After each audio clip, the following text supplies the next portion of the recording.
And we are very excited to have you join us here today, Saturday morning. A little gloomy in my neck of the woods. I hope you guys are having good weather.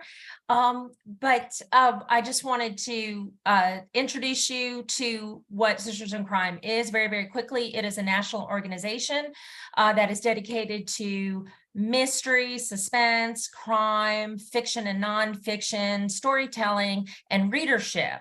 And we are the Atlanta chapter of that organization. We have monthly meetings that are taking place out of the Decatur Library. And they are also, sometimes they're a hybrid meeting. They're in person as well as on Zoom, and it's open membership. Anybody can join. It is geared towards readers and writers with the love of this particular genre. And we are always encouraging folks to come join us and check us out. I put the link to our Sisters in Crime Atlanta website in the chat. So please check us out. That's where you get information about all of our programming, as well as how to join and what events we have planned. We do the monthly meetings, as I already mentioned. Those are for members for the most part. Guests are allowed for 2 meetings. And then after that, we do ask that if you attend, you join the chapter. But we have free programming as well. And one of our free programs is called Readers Rendezvous. And that is just a Zoom meeting. It's the first Saturday of every month. It's a fireside chat, so to speak, where we sit around and go around the Zoom and just talk about what we're reading and make recommendations to each other. We might segue into maybe a movie or a TV show that's of the genre that we're enjoying. And it's great fun, and it's a good way to grow your to be read pile. The second, you need to do that. yeah, I have a stack right here, Liz. It's ridiculous. I don't even know how many books are in that pile right now. But the second program that we have is this one that you're on right now. This is our off the shelf program. This is geared towards readers, where we invite a writer to come in and let's have some personal conversation with that author. They can tell us about their lives, how they started writing, and about the stories that they're telling.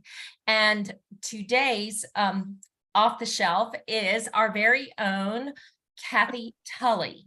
She is a USA Today best-selling author, a Silver Falchion Award finalist, and the creator of the Dr. Susanna Shine Cairo Cozy Mystery Series.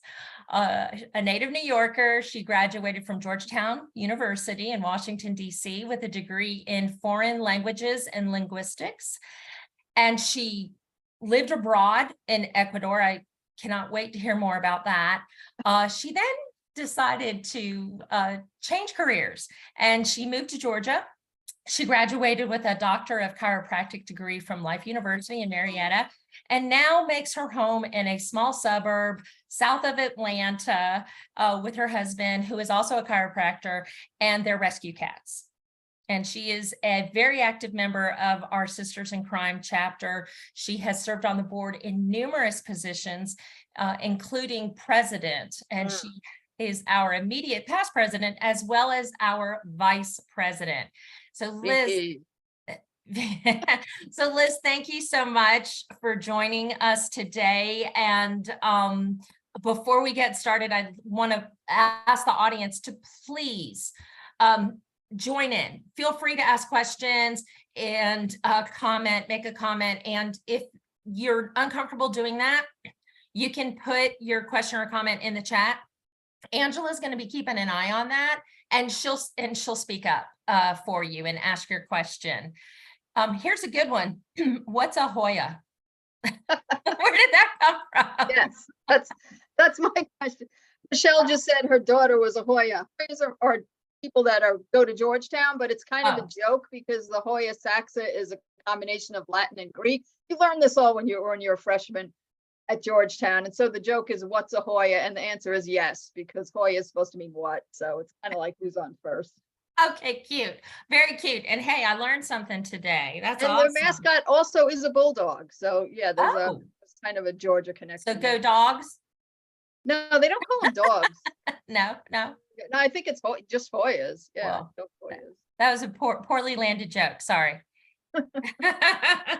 All right. So back to everyone, please feel free to engage with us, interact. This is meant for everyone to have an opportunity to talk to the author without any type of interruption, and just let's go for it. Let's have a good time.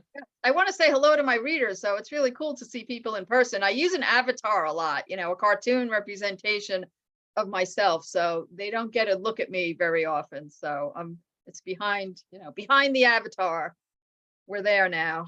Yes, I love it. I love it. So Liz, let's get started. And as I told Liz before we opened up the room that I was most nervous about going through her bio because there's a lot there and it's very, very interesting. And so Liz, let's just get started. Let's go to your backstory and tell us about, even though I talked about a lot, give us a little bit more depth of the things that I brought up about you.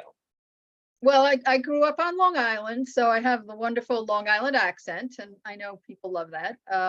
I was really interested in foreign languages. When I was like 10th grade or something, taking biology, I thought, well, maybe I'll become a doctor. But I didn't really like math, and you had to do all that physics and chemistry, which I wound up doing anyway in high school. But I did gravitate towards, senior year, I wound up dropping I was in the advanced placement classes or whatever they called them back then. So everybody was proceeding into like pre-calculus. And I was like, ugh, no, I don't want to do that. So I had been taking Spanish since 9th grade, I guess we started. So I added a German class. So instead of going with them into pre-calculus and all that stuff, I started studying German. So when I went into, I actually transferred to Georgetown. When I went into Delphi University, which is where I went on Long Island, I went as a language major and I took German and Spanish and stayed there for 2 years. And I decided, well, I was living home, so I guess there was a little bit of the wanderlust, like, well, if I'm going to be a language major, I probably should go to the best school, because it was kind of like, I was already smart enough to know you get a degree in English. What are you going to do with that? Become a secretary? Or, back then, this was, the very early 80s, and women were pigeonholed a lot of times with those kind of things. So, which is why I didn't become an English major. So I decided to transfer and go to Georgetown because they had a school of languages and linguistics, which they actually don't have anymore. It got absorbed into their college or something. There used to be 5 schools, but I guess now there are 4. I don't keep up with it as much. But so, when you're at Georgetown, there's a very intense concentration in the language learning. And I actually got set back a little bit in the German because you have to take all these placement tests, and they're strict about how they do it. And you're going to language classes 5 days a week, and you have to get up early, because they follow that theory that your brain is fresh in the morning, just like I think it is for writing. But the theory is if you haven't spoken English yet, your brain will be like more pliable to the foreign languages. So when you're studying foreign languages, you are not a person who gets to stay up late partying and hanging with your friends and doing laundry at 3 a.m. in the dorm basement, because you have to be up for 8 o'clock classes. And also the other thing with being a language major is you're being tested every day. Like, you can't cram. Every day they give you like vocabulary on day 1, and the next day they're using those words orally. It's a very rigorous program. So if you're sitting there, obviously you can't have that.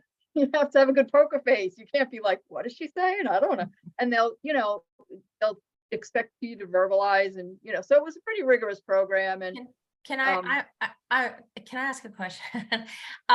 So to me, like, if you said you were studying Spanish and French, right. and Italian, those languages kind of marry each other. Right. Yeah, they're romance line. No, because I always German is hard. So wow. Yeah. Not as hard as Russian or Chinese. So, I was a kid, and talk about being rebellious, but I just had to rebel against everything. When I was at Delphi, I was taking a lot of my Spanish classes with people. Majority women, at least at that time, in the language classes. So a lot of the young women were like speaking Italian at home, and they were taking Spanish, and that just seemed too easy to me. That's like almost cheating. You practically speak Spanish, and now you're coming in. So I had to do it the hard way. So I chose German as a second language, and I also took Latin, which the Latin professor was really terrible, and to this day I just don't hardly know Latin. But I did learn medical terminology, so Spanish helped me a lot there.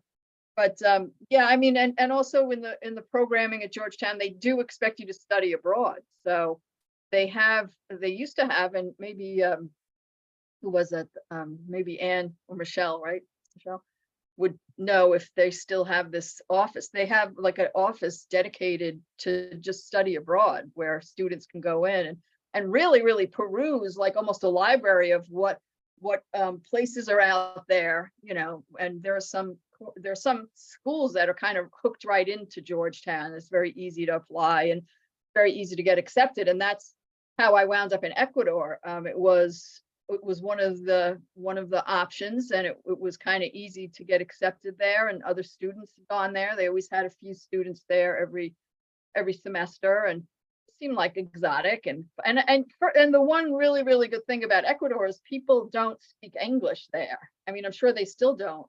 I know that there's a growing community of retirees, probably in Guayaquil, maybe on the coast. But at the time, the school is in Quito, which is the capital, which is in the mountains, and just almost nobody speaks English. So it's a really, really good place to be immersed in a foreign language. I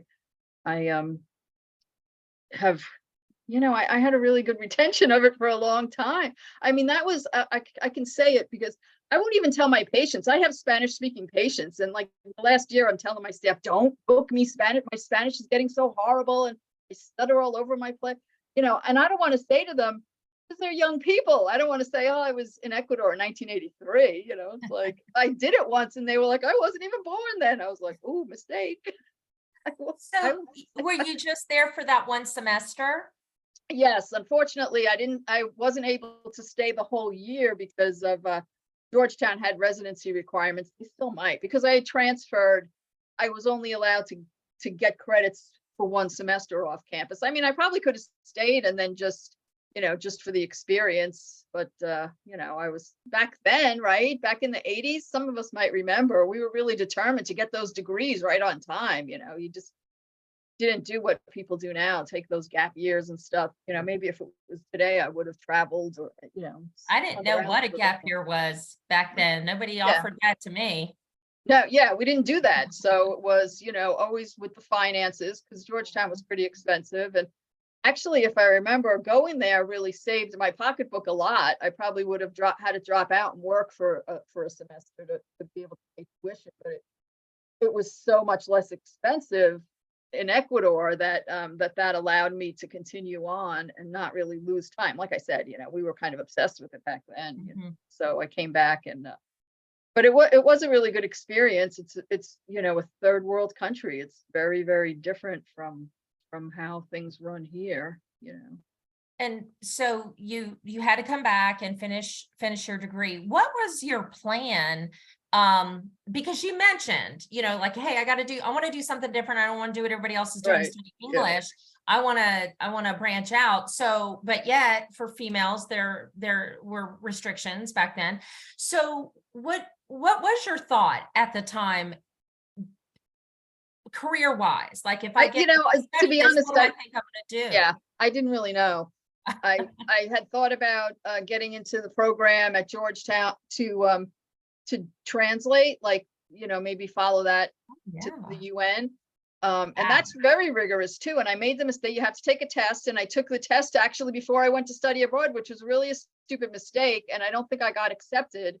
So that wasn't, and I don't know, I think you can only apply once, maybe. I don't remember trying again. And so I don't know. I mean, I come from a pretty middle class, kind of lower middle class background. My parents didn't have a lot of money. So there was a lot of issues with me just having to work and having to, kind of struggle to make ends meet and just trying to graduate. I mean, I guess I wasn't very inspired with what I wanted to do next.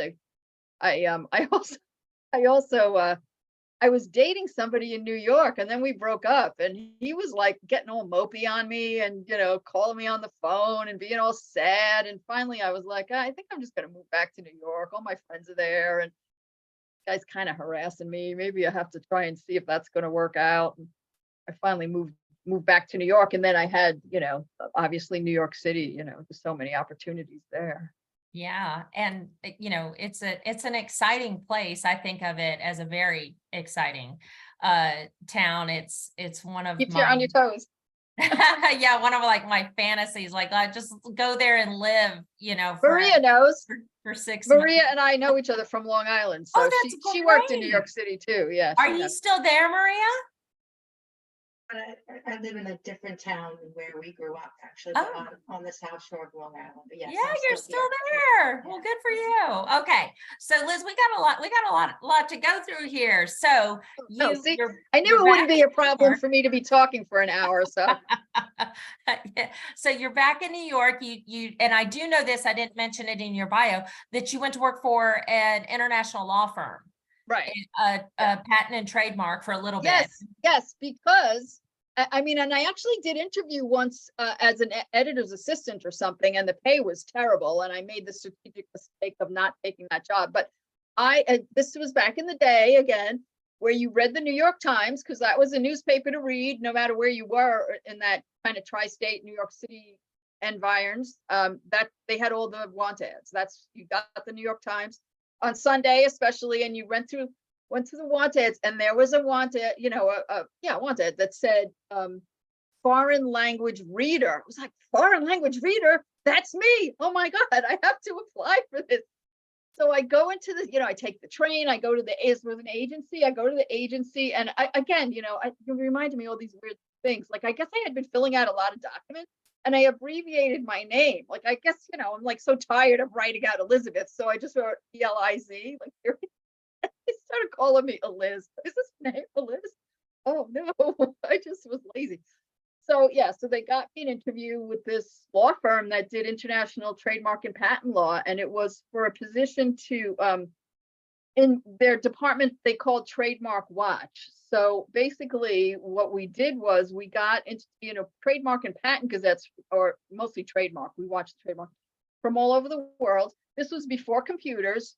So part of my training was to sit there with a notebook full of like 500 trademarks. So the woman who worked with me and we had to memorize all those words. And some of them you would know, like Coca-Cola is trademarked. You would know Coca-Cola and the dynamic ribbon device. Oh, that's what they call that swish underneath the word Coca-Cola. Okay. But there was Loctite and stuff. Charlie probably knows what Loctite is. I'm not even sure. You use it when you're working on cars or something. So they were, you had to memorize the words, you had to memorize the categories they were in, and then it would come this flood of gazettes from all over the world, and we would sit there and read them and say, oh, this word looks like that. And you would, read computer, flip through your notebook. Okay, it was alphabetized. Is that close enough? Is the category close enough? And that's what I did for 10 years. Oh my God, 10 years? Yeah. Wow. Okay. And we had to make these reports. We did these reports, and we had to attach a copy of the Gazette notice. And when they saw us coming to the copy machine, there were like 4 copies. It was a small law firm, but it still took up the whole floor of this building we were in, and there were like 4 different copy machines.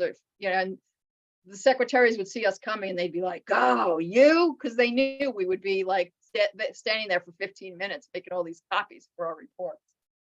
So that was, and the one skill I did get, I could put a staple in between in between a line of copy, even in between 2, lines of words, get that staple right between, so I didn't cover anything up. So you did that for 10 years, and then somewhere along the way in this, I feel like a very glamorous life, but you may not, it sounds glamorous. You decide to change everything. Yeah. And we're glad you did, but tell us about that. Well, one of the things I don't talk about very much, because I don't really do this very much, but I was pretty athletic when I was younger. so I was running, I was doing triathlons and, running, biking, swimming, doing all this active stuff. And I started having some issues with back pain and I went to see a chiropractor. And the chiropractor was actually one of my friends from high school who had gone on to become she was the math person. She was one of my friends who took the pre-calculus when I was taking German. And she went to one of the universities on Long Island in the state system in Stony Brook, I think. And then she graduated and went on to chiropractic school, and she had an office in New York City. And so I started to see her for my back pain. Well, actually, I saw somebody else at first, but he wasn't treating me enough. And then I started to see her, and she was just very, very holistic in her treatment. And I was always interested in nutrition. I ate, pretty good and was a vegetarian for a while and all that stuff. And so she, we would talk, and she kind of encouraged me to, follow her path and actually, go to chiropractic school. I mean, over a period of a couple of years. So I, like I said, being pretty athletic person, I got kind of tired of just sitting in a, sitting on my butt like 8 hours a day. That was part of it too. I kind of enjoyed the work. It was kind of like puzzles, which writing mysteries are like puzzles, and being a chiropractor, being a doctor is like solving puzzles.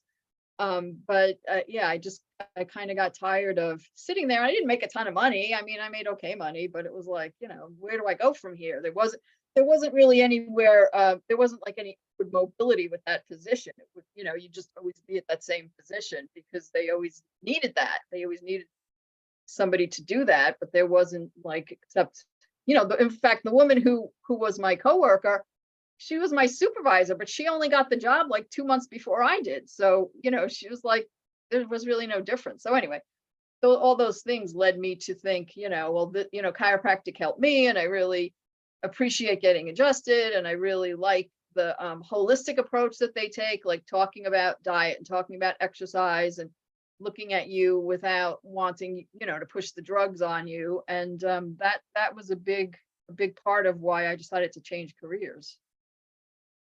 And why Georgia, though? You didn't just change careers. You changed environment.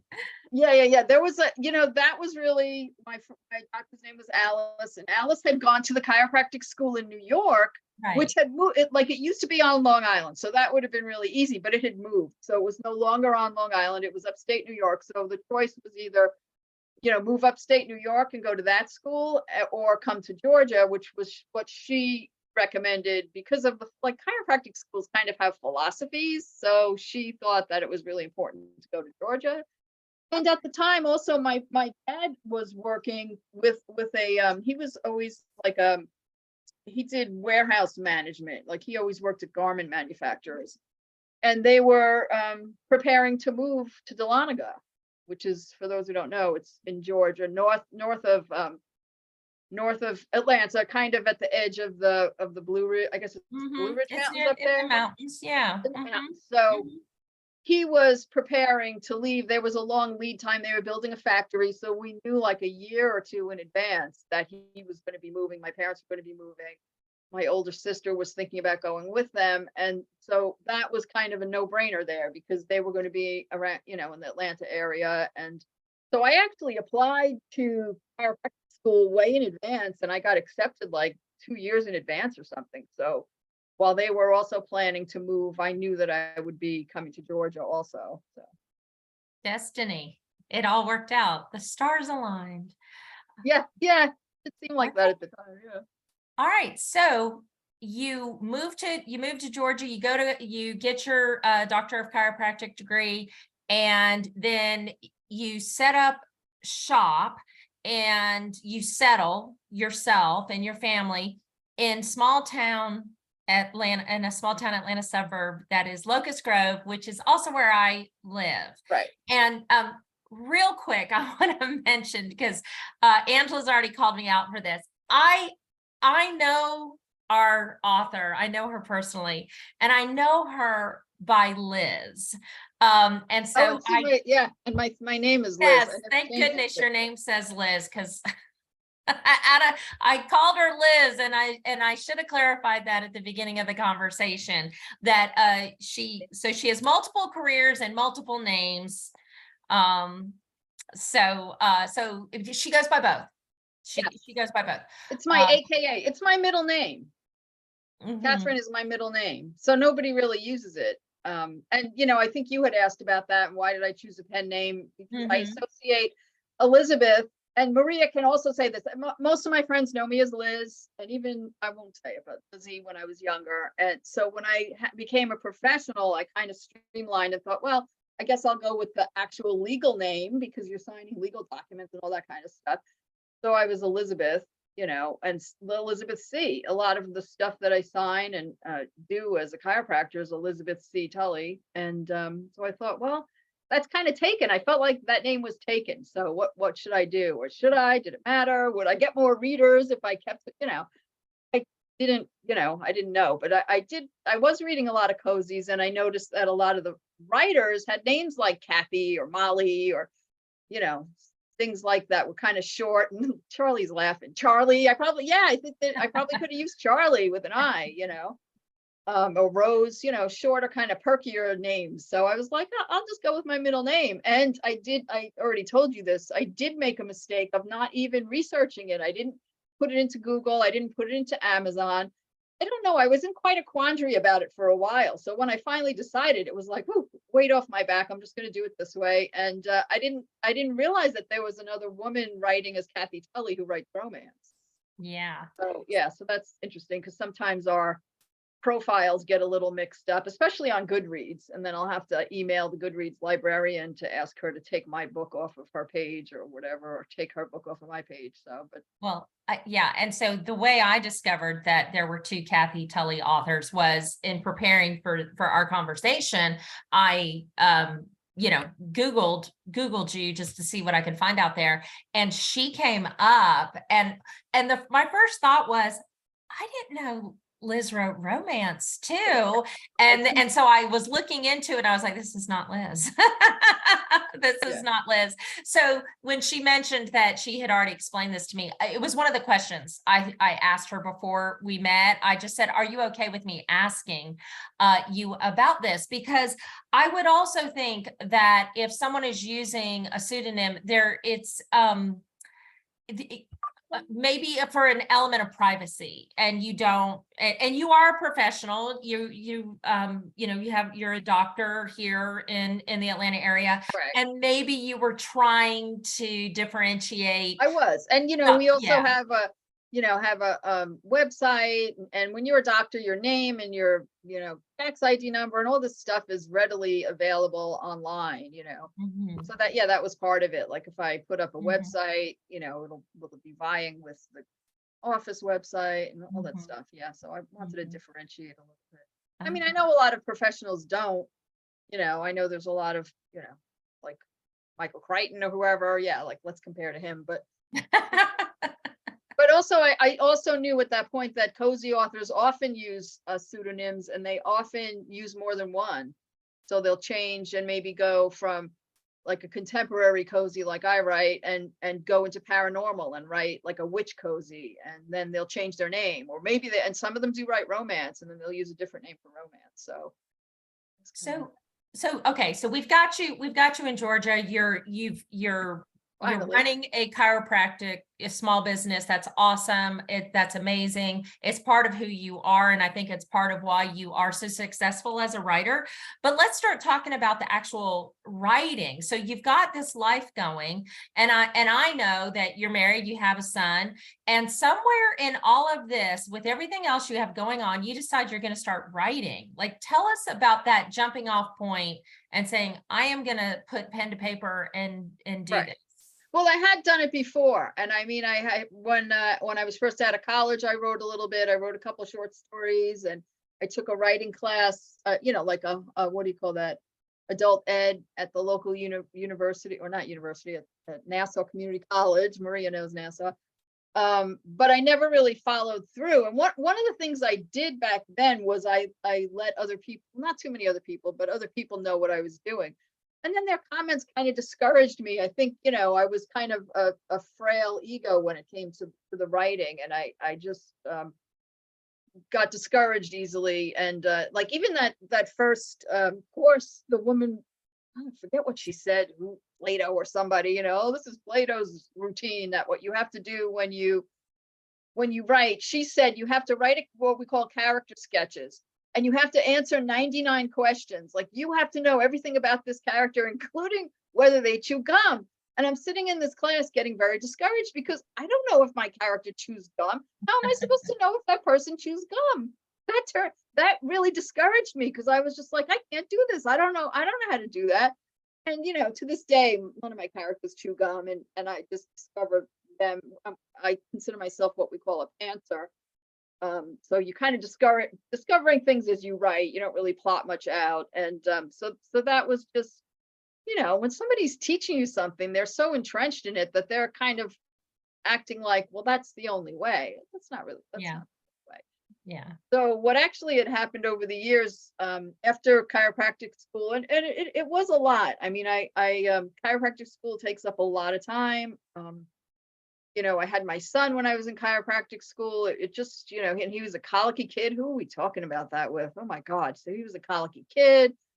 I had to make sure I didn't kill him when he was screaming. I don't really admit that, but they make you crazy. You're just like, wow, all the time. So by the time I graduated, I was kind of exhausted, and I didn't read much for a few years because I was busy building the business. But one of the things I did was I was writing the newsletter. We had a newsletter at the office, and I always wrote it every month. I wrote a newsletter, and we tried to make that one of our marketing efforts. And then over time, things started going digital. We got a different website, and part of that, what came with that website was a kind of a prepackaged, newsletter that would go out for me. All of a sudden, I wasn't writing anymore, and I realized I kind of missed that creative outlet. And this is what I mentioned. I did that guest blog, and I remembered that I started having very vivid dreams around that time. So I would wake up and tell my husband, "Oh, I had this dream, and this happened, and that happened." And finally he said, "Why don't you just write it down? Why don't you just start writing?" And he had said that to me before, but building a business, having a kid, getting him to school, doing all the things, I would always be like, "You want me to do even more than I'm doing now? No, I'm not doing." So finally I said, "Oh, yeah, maybe I really will."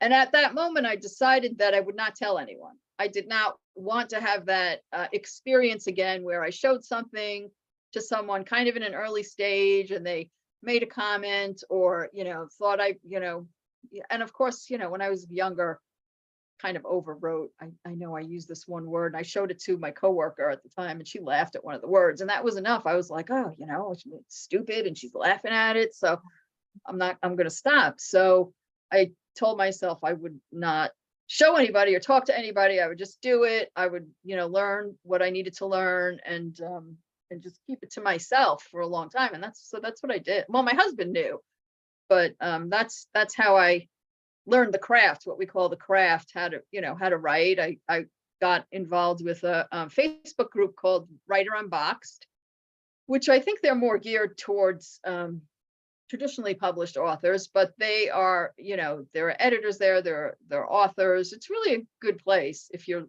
just starting out.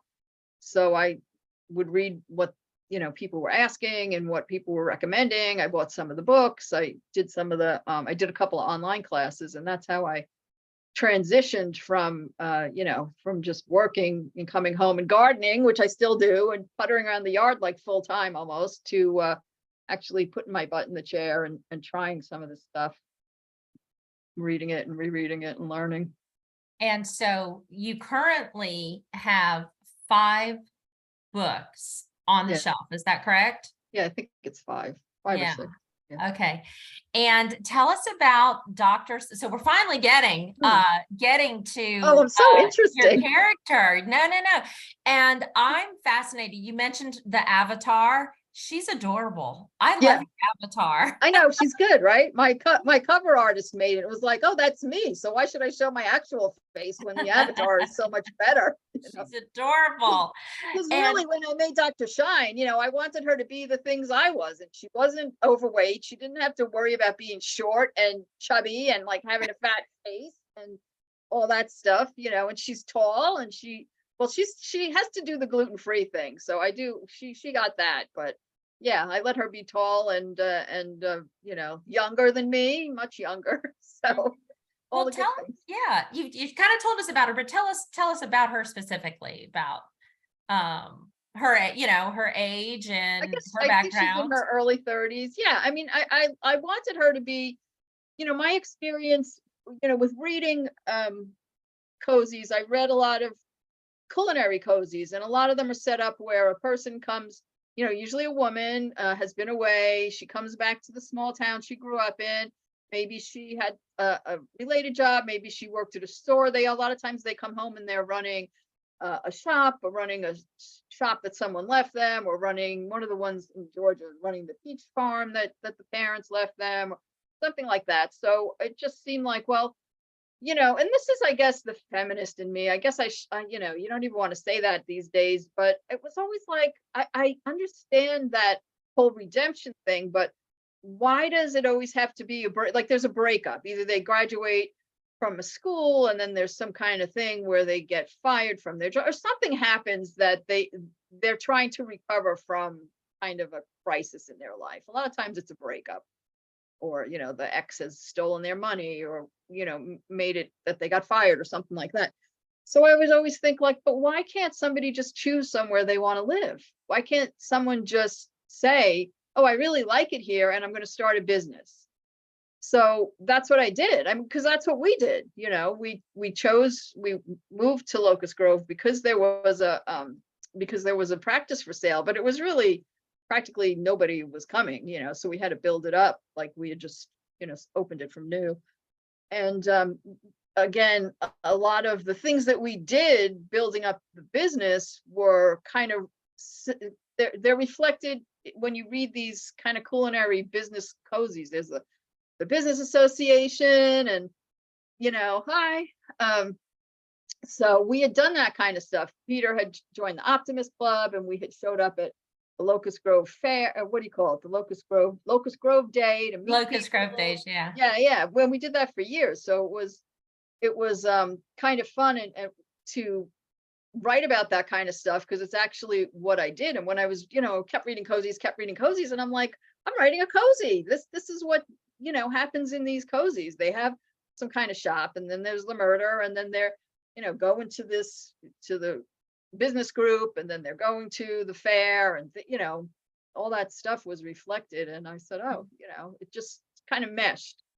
And then but I think that's how small towns are. I mean, all the small towns around here have their own fair, their own kind of craft fair day, so it just made it easy. And then but then there was also the issue that, well, if you're not from here, well, how are you going to get the clues? How are you going to know what's going on? Because when you read these books, they're like either, they're married to the cop, or, they grew up in that small town, so they know everybody, and they already have these they already have like these judgments of the people in the town.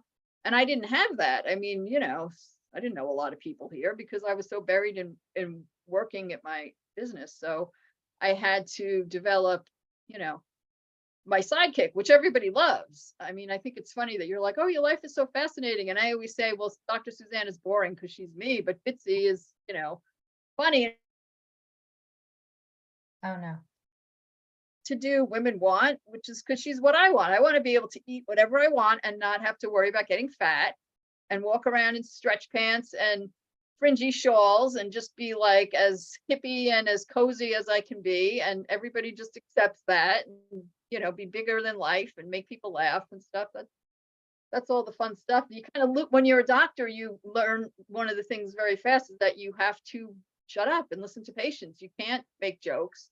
You can't have a big personality. It's about them, not you. Even if you happen to think of something funny, which typically is not laughing at the patient, but maybe, reminds you of something, because you're a person, and after a while you're like, oh, I'm hungry and I have to go talk to this patient and my stomach is growling, but you don't say anything, you just keep to yourself because you're there for them. So part of your personality part of my personality gets stifled because I'm Italian. I see some other Italians on this call right now, and we have loud mouths and we're always laughing and we're always joking around and ribbing each other. But so I think Bitsy became that part of my my personality that's like that went into her, and she became the character who knows everyone in the town. So the joke in the books are that she has cousins everywhere. So, it's a little bit self-serving, but yeah, it is. I think it's kind of funny because she's, whatever happens, whatever town they go to, wherever they wind up, she's going to know someone. Except when they went to Florida, the book that I'm giving away today, they go on vacation and she doesn't really know anyone there. Oh, where is it? But she does meet someone, and you start thinking, is this one of her cousins? But that's how I worked it out. And also, one of the things that I did want to do was I wanted the female character to solve the mystery. I didn't want it to be the husband or the boyfriend. I didn't want her to get rescued, even though, I think we all love Stephanie Plum, and she, her two boyfriends, one or the other usually rescues her. And I think Janet Ivanovich really works that out well and does that really well. But I didn't want that, because I read too many cozies where a lot of us cozies authors will call the characters too stupid to live. When they get to the end and they're making that decision to go down the dark alley when everyone's telling them not to. I mean, not really, but when they do something and you read it and you go, don't do that. But you already kind of think this is the guy. Why are you going to meet him in the deserted lot, in the back alley or at the dark of the night? So I know you have to. In a cozy, there's always a place where you're afraid that the climax happens where the main character is in danger. There's some kind of perils that she has to get out of. That's very, very common. So my issue was always, how do I get into the peril without being really super stupid reason?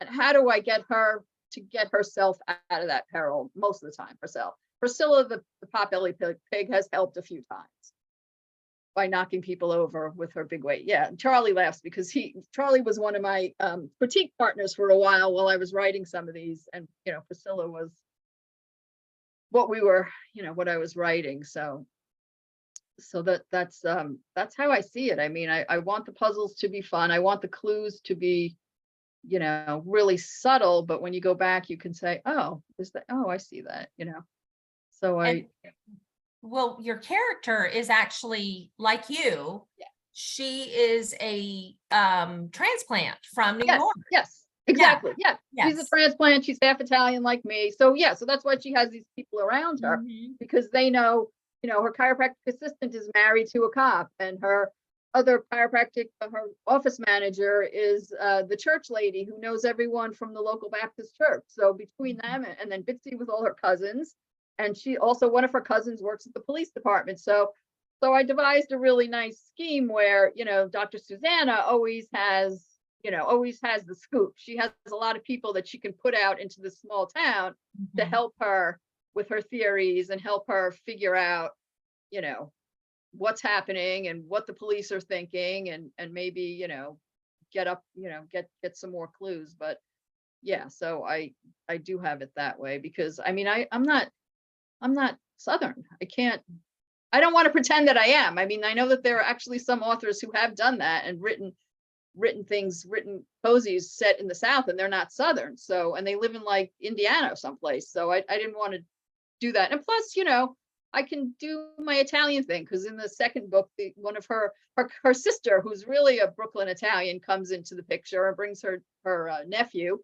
And so we get, lasagna recipes, and pepperoni gets mentioned, and savvy, alia ulia. There's one, like when we, our family speaks Italian, but it's like, the Sopranos Italian. So my dad used to call spaghetti alia uli, which is the olive oil and garlic. So I have a scene in there where Bitsy, who loves to eat, is saying, whoa, what is this alia ulia? What are you talking about? What are you saying? I know it's garlic and olive oil. Well, where have you been hiding that from me? Why don't I know about that? Sounds delicious. Well, it is delicious. So, so we get to have fun with some of that New York Italian stuff too. So there's a couple of things, like, as you already mentioned, there's some similarities between you and Dr. Susanna. But Deborah asked such an amazing question. I cannot wait to ask this. She said, did it make it easier for you, a Long Islander, with your language background, to write Southern characters with Southern speak?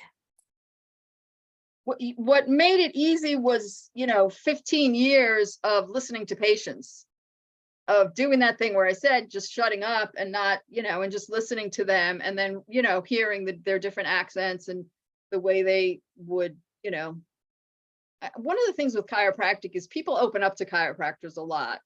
So just because we're more available and just, we're not, we listen, they actually respond to that. And so they talk. So, it's not just like, oh, yes, doctor, it hurts here. Okay, take this pill, goodbye. They get comfortable with us. And especially me, they knew I loved to garden. So we wind up talking about things. So I would get to hear their phraseology and hear some of these Southernisms and listen to how they spoke. So when I was first writing the first couple, I think they even had more inflections in them because I was around that a lot more. And I would think about, oh, this particular patient, she's the one that like Bitsy speaks like, and then this other patient, that it's a little bit like Lorraine, who's the church lady. So it was really, having the ear and listening to the differences, which I noticed as soon as I moved here. I mean, I did this guest blog. It's not coming out till next week, but I remembered, because it was kind of the same thing, like the journey to, to the Peach State. When I first moved here, I didn't even want to talk. I mean, people down here, their Southern accents were so lovely. They were so lilting and musical. And then I would open my mouth and I'd be like, oh, they're going to know exactly where I'm from. And it sounds so horrible, So I really. Not at all. I enjoy your accent. Well, I mean, also when I lived in Washington, D.C., I got my accent laughed out of me because, college students, they would hear me with my New York accent dropping R's or whatever, and they would laugh like, aha, what did she just say? What does that mean? Ha ha ha. So like you learn to try and things a little bit differently and not sound like you're D's, Dems, and Does, but yeah. I think, studying languages, it's not like I transliterated anything into the International Phonetic Alphabet or anything like that, but it was, it was years of listening to patients and listening to their phrasing. And one of my favorite things, I had a patient and she wasn't like talking about me, like I wasn't insulting her or anything, but I think she was talking about another, like a medical doctor. And she said, well, I might be some dumb, but I'm not plumb dumb. God, I have to write that down. That's hysterical. So that is cute. Did you use it in any? I have used it. Yeah, Good. I have used it at one point. I did use it. Okay. So you've developed these, like I said, 5 books going, and you've got these specific characters, and you were just talking about how you've like identified some patients as a reference to one of your characters. Are you keeping a character sketch like that one teacher long ago suggested? Yeah, but it's not 99. No, but it helps you keep them. Yes. Keep your thoughts organized on who does what. Yes. What we call a series Bible. Okay. So, with the main characters, I pretty much have them down. You kind of know their backstory and everything that's going on. But yeah, I mean, just about not every character, but the main characters that have action that you would have to know, that have to have backstory. Yeah, I have a series Bible, so I can go in and I can look at, oh, well, maybe I'll bring this character back. What color are his eyes? Or how tall is he? What color hair does he have? All that stuff. Where did he go to school? Or and I'm doing it now because I'm starting a new series. So, and it's like the pantser in me, I thought it would go one way, and I developed I have actually a character that is going to grow up in Peach Grove, I call it. And she comes home and I wanted her to have a best friend. Well, the best friend has a husband, and now all of a sudden the husband's a pretty interesting character. So I'm like, oh, he's funny. He's kind of making jokes, and I'm going, okay, so I have to know a little bit about him. So then I have to open up my series Bible and say, well, where was he from? And sometimes I just do things because they sound funny. Well, he's going to be from Indianapolis. Why not? It just sounds funny. Oh, he's from Indianapolis, so he doesn't want to go back to, how did you wind up here? Same question. Well, he's from Indianapolis, and we didn't want to live in the cold. So yes, so definitely.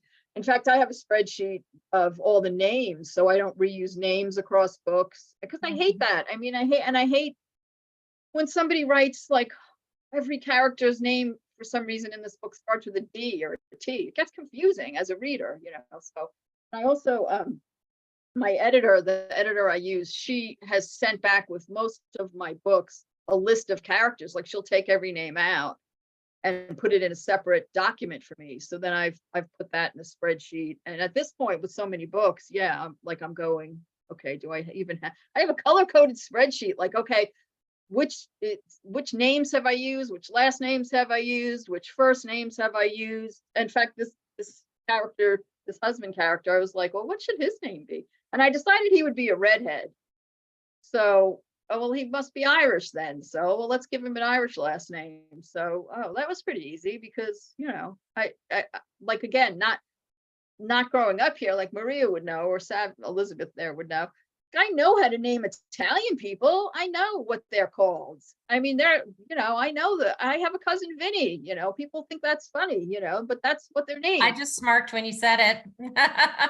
Yeah. Just like, that's why I love that big fat Greek wedding. They're all named Nick and what's the other name? Yeah, it's Nick, Nicky, Nick, and Italians are like that. But I didn't grow up in the South. So what I started to do back in the newspaper day was read obituaries and start collecting names out of obituaries. Wow. And then you realize too that there are, certain people of certain ages. Now you have the internet and you can just Google, most common baby name in 1955 or something. But when I first started it, that was a little bit before then. So I would, read obituaries. And of course, the people who were 85 were named Homer and Maybelline, and they had their Southern names that are different from younger kids now who might be Jackson or whatever, Boston. Okay, well, Cathy, we Yes. have, believe it or not, we have gotten very, very close to our time limit, and there's still a lot to talk about. And one of the questions I have for you before we segue into closing is, for your Dr. Susanna Shine series, should people read that in chronological order, or can they read them out of order? And I can read them out of order. There are really no spoilers, but I think it is better to read them in order. I do have, I don't always read my reviews, but I do have someone who reviewed the Christmas Story. I was like, I didn't know that this wasn't the first. I'm like, oh, sorry. But yeah, I mean, it just gets you, I guess, a little bit more involved with the characters, but you can read them out of order. I do set them up so that they're understandable. They're each a standalone mystery. There's not too much overarching into the series that you're not going to understand. But yeah, the first one. And two, Karen Myers, I do have plans to write outside. I'm starting a new series, but I am kind of hooking it into Peach Grove. So I do kind of like the idea of that environment that I've developed in my brain. But there might be some crossover with a couple of characters, but it's going to be another character who's actually, she's going to be a massage therapist. So, and I had a massage therapist. I had a massage therapist in my office who was what, like, as we say, kind of woo woo, with the therapies and the Reiki and this, so I'm trying to make her a little bit like that, because I think we can have fun with that. But also right before I published the Dr. Shine mysteries, I had started a paranormal series with dragons, and it might be a cozy. It's not finished. It could be maybe an urban fantasy, but yeah. So those are my two spots that I'm working on. Well, I don't really work on that one very much, but I have ideas. Yeah. So we're not necessarily putting Dr. Susanna to bed.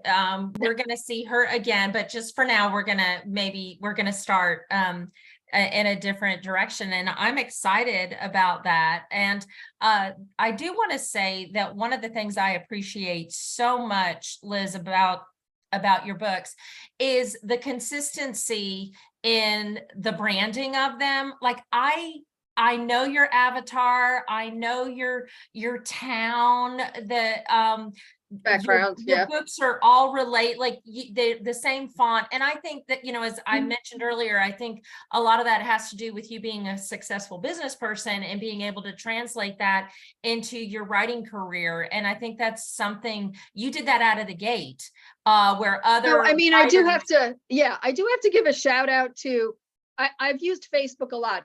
Facebook is an awesome place, not just for cozy readers, but also for cozy writers and for independently published people. And there's a big Facebook group where I had learned a lot of stuff, and I had learned one of the things was branding, and like I had no idea what that meant. I didn't know if I was doing it or not. I had the cover artist. I knew enough to not do it myself and to pay someone. And because I paid someone to make all those covers, she understood that branding. She understood using the same font on the covers. And I mean, it's basically that same, like supposedly small town background, and she changes the objects around it for each book. And Dr. Suzanne is usually standing in the front, although again, where's the one I'm doing wrong? I think I put it on my bookshelf. Oh, look at her, she's back there, see her? Yeah. Yes. But oh, here it is, right here. But this is, I think, the one. Well, no, I have two, because there's one that I have where they're not really in the town very much. They're at Bitsy's family farm or family, have to get the background out. So this is the one I'm giving away. So she's still there in the foreground, and there's Priscilla the pig that came with Bitsy on vacation, but it's still the same font, and it's got the same look to it. She changes up the colors of the covers and stuff. And that's the one I'm giving away in ebook, and someone's going to get a signed paperback, so we still have to do Well, that. I was about to say, this is a great time to segue into your giveaway that you're offering our attendees and registers. Right. So I had told, hang on. I had bribed the people that have showed up, that if they showed up, that they would actually be in their own drawing. So there are a few, not too many, but, and then I'm dropping all my little slips with their names. Okay, so let's do the first one. So you have the hat, and this is what it's upside down, obviously, but I think of this as a Bitsy hat. I bought it for me, but I don't really have a hat head. But so everybody who registered is in here. So I'm going to do this one first, and I'll pull out, and this is a free ebook. So everybody who registered for the Zoom is in here. So I'm just going to pull this one and see who it is. Oh my God. It's Maria Mullally. Ah, congratulations, Maria. Oh my gosh. Okay, so do you have, and I know Maria has bought a couple of my books, but do you have this one? Which was the one you said? I only look at the cover. It's Yes, I Disguises do, and Deception. I have What? I have it electric, and I have it paperback. Oh, okay. Fan. So, well, I guess I If you can. want to pick another name, Lindsay, go right ahead. Sorry, Liz. I'm Kathy. using It's I'm using a Kathy. childhood informal version name. If you want to pick Okay. another Well, that name, is funny because it's just, we'll talk. I mean, I can give you something else. All right. Yeah. Let me pull somebody else. So yeah, again, this will be the e-version. She already has one. Let's see what I come up with. Let's see. Sharon Forte, but I don't think Sharon Forte is on. Okay, so Sharon Forte, she will get a free ebook, and I'll email her. I have her email right there. Okay. So now what I'm going to do is I'm going to do it just in my hand, because that's all the people that are on. Oops, see, I keep dropping things. So, okay, so I picked this one. And we'll see who this is. Janet Lerner. Is Janet Lerner still here? Oh, there you are, Janet. Yes, she is. Hi, Janet. Congratulations. Can you unmute, or you don't have to unmute, but I probably have your email address on one of these other little slips of paper, but if you could put your email address, well, wait, I guess if you want to be private about it, you could wait till the end and mostly everybody will be gone. I don't know. But we'll get it to you. I'll need your address too. So you have my email, right? You're on my newsletter list, right? Yeah. Yes. For some reason, your mic isn't working, Janet, so. But you're not muted, so I'm not sure. Yeah, we can't hear you. So what you can do is just email me back, reply to that newsletter email with the link, and I'll get your address or I'll get your email address, and from there, and I'll give you, you'll get the free ebook.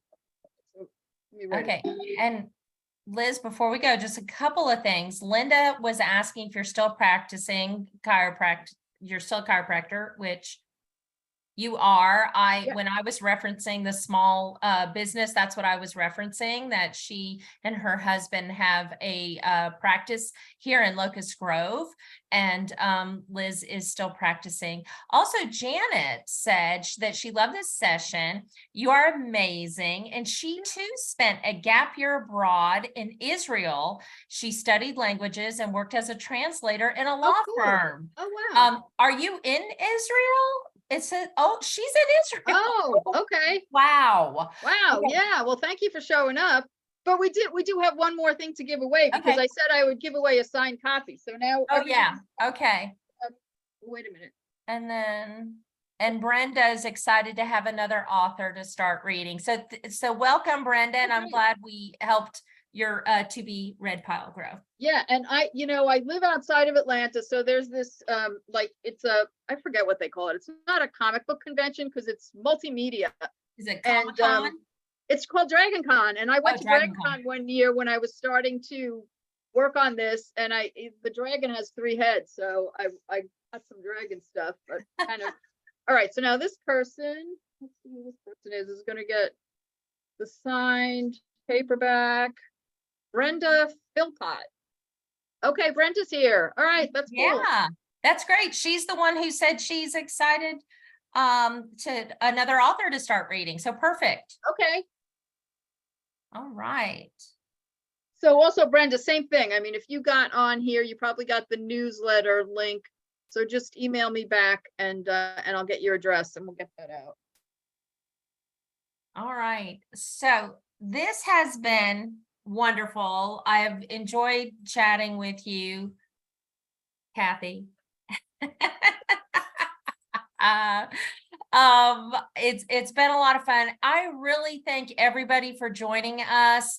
I know that Liz really put it out there and helped promote today's program. I hope you'll consider joining us every month for all Linda's in Africa? Wow. Okay. Yeah. Wow. Yeah. Hopefully. Yeah. So now everybody who registered there, you're going to be on the off the shelf mailing list. So new email. Yes. So you'll know when new episodes come out, and the authors are usually mystery related, although not always cozy. So yeah, you'll have the option to come on it back and listen to someone else. And I think you can sign up if you go to the top of the chat. I had put in the Sisters in Crime Atlanta website, and it's sistersincrimeatlanta, all one word.com. And you can sign up for join our newsletter. And like I said, check out our events and find out what is happening that way as well. So we would love to have you back, especially those of you from Africa and Israel and New York. That's awesome, Maria. And New York. And Savvy Elizabeth is from California, right? In California. Wow. Wow. Thanks. I mean, you're up early. Just for you. Just for you, Cathy Tully. Just for you. Thank you. Yes. I appreciate all the support, you guys. Y'all. All y'all. Y'all. See, you're blending in after 15 years though. And I will be honest, it has taken that long to feel like I should say that, because for a long time I was like, no, that would just be weird for me to say y'all. But I can say it now.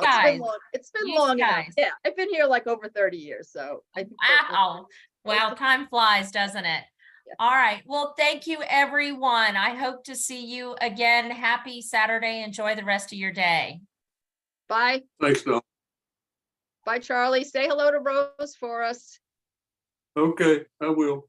I saw her petting your neck earlier.